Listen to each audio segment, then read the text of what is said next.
D, wait for it, delightful. Check out the name tag. You're in my world now, Grandma. What's up, nerds? So I know I'm wearing this mask. I'm gonna be.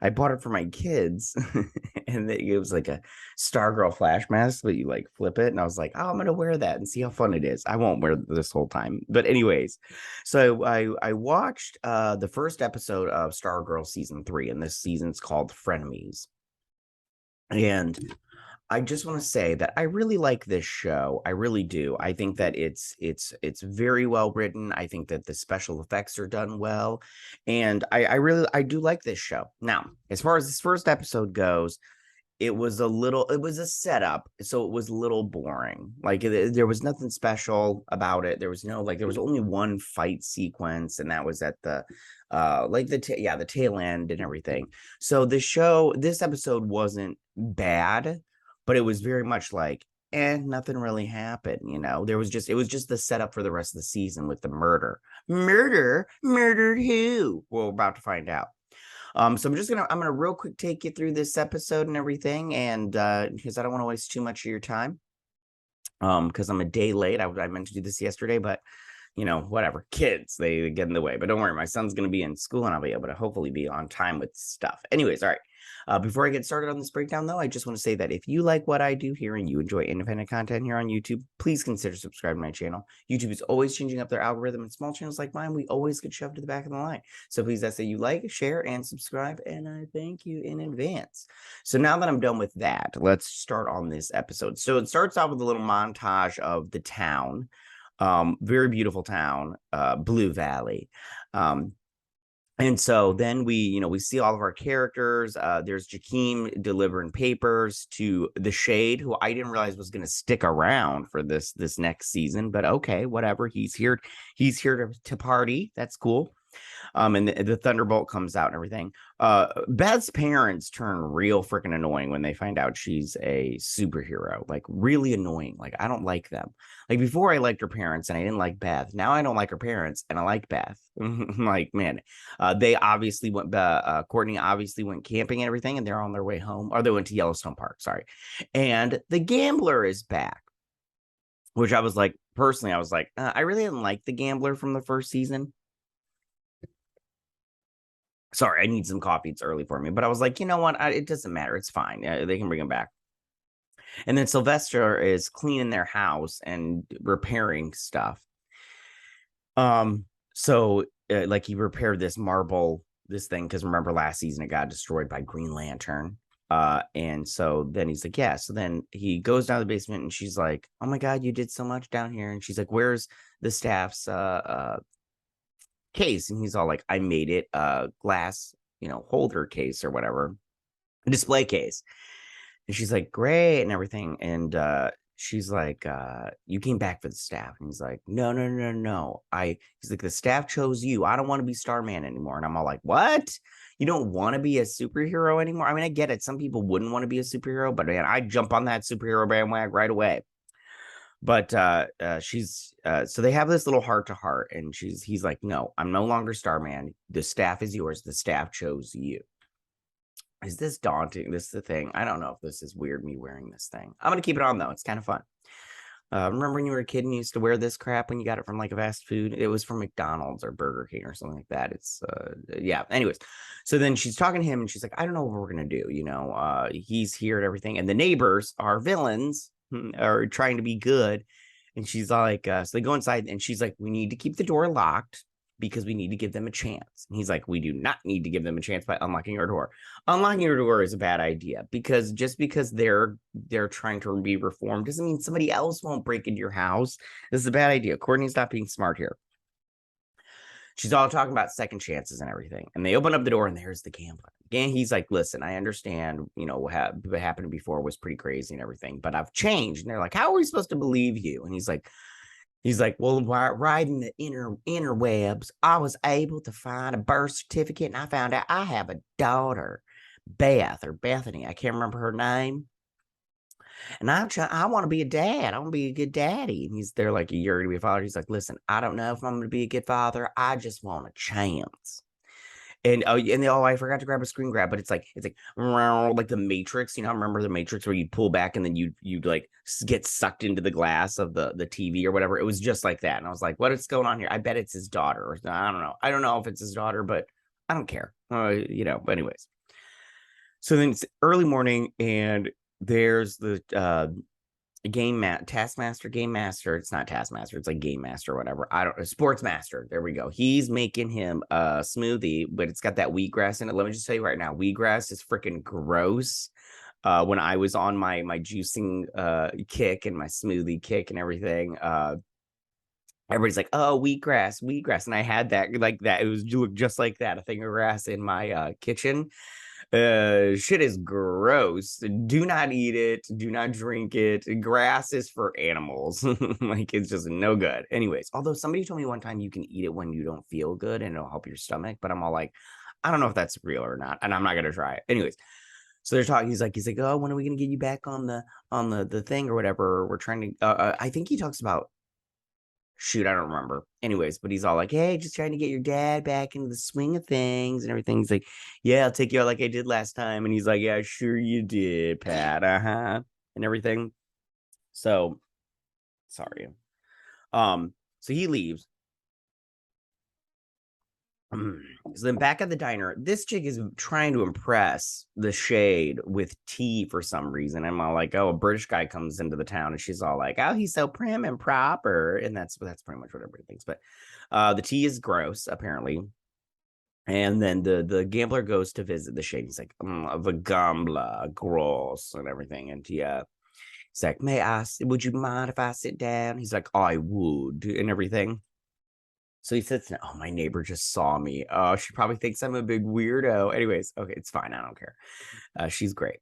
So he's like, listen, I'm trying to find my daughter and I'm trying to reform. And he's like, "I don't believe you." And then I can't remember what he says, but he does the little black eyes and everything and makes the gambler leave. And then back at school, she's like, "How can you let what's her face into the group?" Cindy Bourbon. She's like, "We have to give her a chance," everything. And he sits down. Oh, I forgot to grab screen grabs, but he has been trying to bury Solomon Grundy to have him come back to life. I don't think you have to bury Solomon Grundy. I think he just comes back to life when he wants to, kind of thing. They're like, "It's not working." He's like, "No." And he's like, "But he's been burying him all over town." I'm like, "Great." So Cindy rolls. And Beth's parents are being annoying with her costume.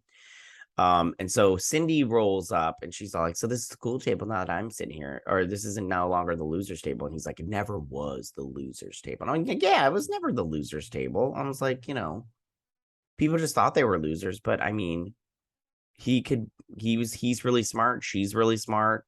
Yolanda's, everybody's really smart and they're, pretty people. That's what gets me about this show. They're all, would throw an ugly person in the mix every now and then. Anyways, but she's like, interesting. So Courtney is trying to rally the troops and everything and get them on board and everything to be Cindy, being prepared for Cindy to be there for long term. Yolanda and what's his face, our man, they voted no, and Beth and Courtney voted yes. And she's like, "Oh, so I'm the deciding vote." And she's like, "You don't get a vote." And she's like, So then Artemis passes. She's like, "Yeah, go team." And they're like, "Artemis, why are you talking to those losers?" And she's like, "Is Artemis part of the team?" She's like, I don't know. I didn't invite her in." She's like, "I guess they'll just let anybody in." Cindy. Anyways, so back at the garage, Sylvester is gushing over this robot. And he's like, "Man, if you would have built this when you were the JSA was around, you would have had a seat at the table," kind of thing. He's like, "Let's go check this out." And he's like, "I'm gonna go grab the staff." And he's like, "Are you sure that's good?" And he's like, "Yeah, just to fly around." So then back at the mom's office, Tigress comes to visit her and she's like being very like aggressive. And she's like, "Are the kids not gonna let Artemis on the team?" And she's like, "I don't know. That's their team. I don't have a say." She's like, "Because Artemis is good enough to be on that team." And she's like, "Artemis is a great kid and everything. I don't know. I don't make those decisions," kind of thing. She's like, "Well, Artemis is going to prove that she can be there, that be on that team." And Artemis would be not good on the JSA, but I mean, like, whatever. I don't know.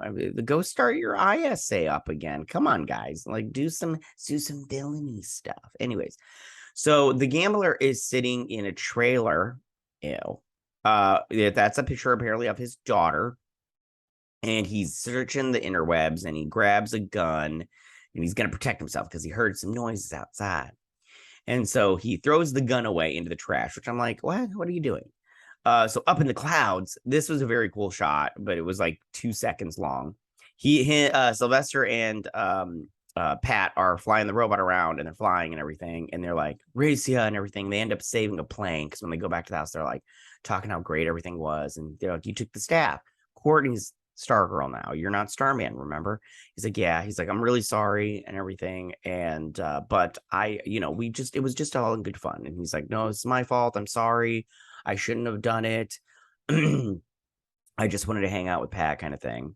And so he goes down to the basement and I can't remember what he says here. And she's like, it's fine. It's fine. Everything's okay. She goes down there and the staff is like, and everything. And so she goes down and she's like, hey, and he's like, I lied. I came back for the staff. She's like, yeah, I knew you came back for the staff. He's like, listen, he's like, I didn't have any family. He's like, my parents were dead. I didn't have any siblings.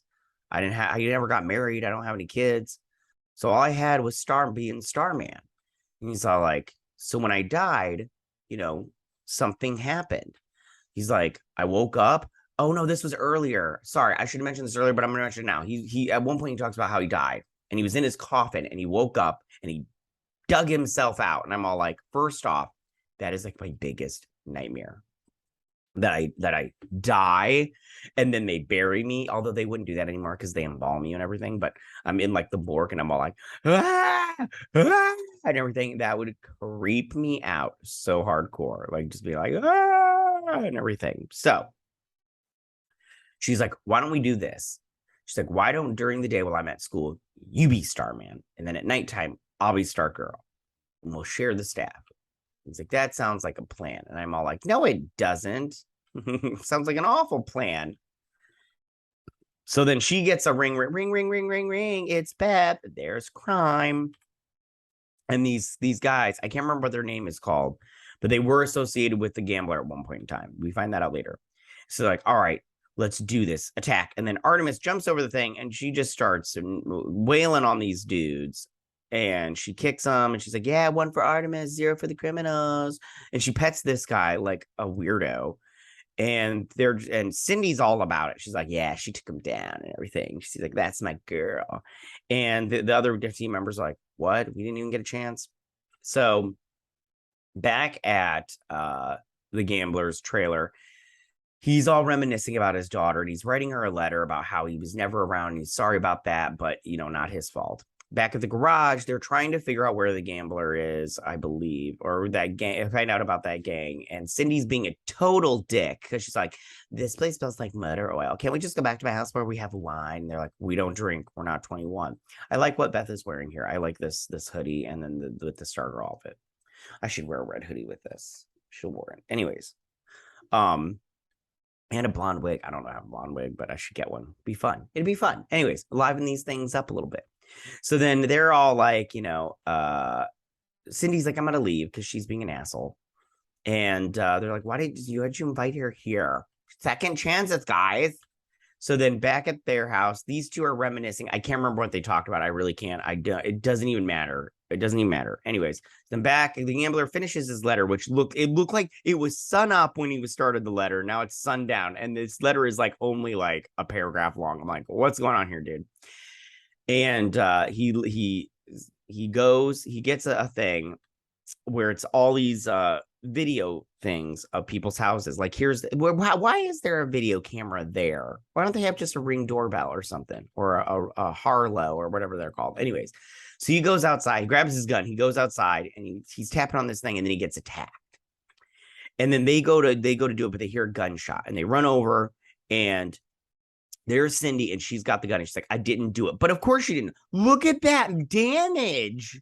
He didn't die from a gunshot. I'll tell you that. He died from a large animal attack. Okay. Whatever did this didn't need a gun. Okay. I wonder who it is. I don't know who the villain is this year. I didn't look it up. And then they're all like, I don't know. You look like you did it. Although all she's got to do is be like, look at this giant hole in his trailer. Come on. I'm not dissing on people in trailers, by the way. And then that was the end of the episode.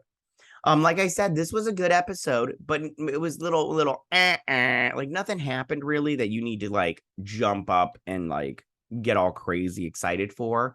But it wasn't bad. It wasn't a bad episode. It was like I always say, this show is pretty well written, and the visual effects are good. And the acting I think is good. So I think that they just need to keep up this momentum, but they just need to have a little bit better story. I mean, like I said before, but this episode was called like the murder or whatever, and the next one is called the suspect. So I'm assuming that's when they go through and they're going to try to find out or try to figure out who could have possibly killed the gambler.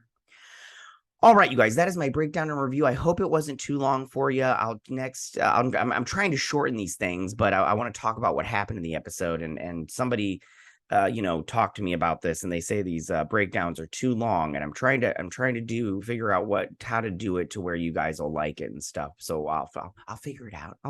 Don't worry, Daddy's got this. But tell me what you guys thought about this episode. Did you like it? Did you not like it? Who's your favorite JSA member, including the new ones? Tell me what you guys think. Do you like this mask? It's super fun. No? Okay, I get it. It's cool. Tell me what you think. Go ahead and leave all your comments in that section down below. If you like this video, go ahead and hit that like button. I won't mind. If you're new to my channel, please hit that subscribe button. I'd greatly appreciate it. And I will see you guys on my next Stargirl breakdown review. You guys have a good week. Bye.